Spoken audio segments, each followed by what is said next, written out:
నాకెందుకు పప్పు? ఇంకా కూర వండేటప్పుడు మేడం పప్పు వేసేటప్పుడు మరింత వేయమంటుందంట పప్పు వండేటప్పుడు. అంటే ఇంటికి తీసుకుపోతాను ఎక్కువ వేయని చెప్తుందంట. అందుకే మేడం ఎక్కువ వేసి వండుతుందంట. పెద్దమ్మలు అయితే అప్పుడే ఉరికిందనమాట ఇంటికి.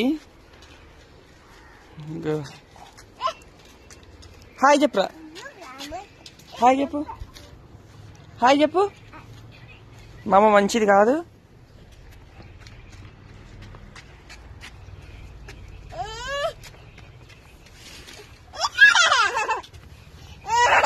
ఆ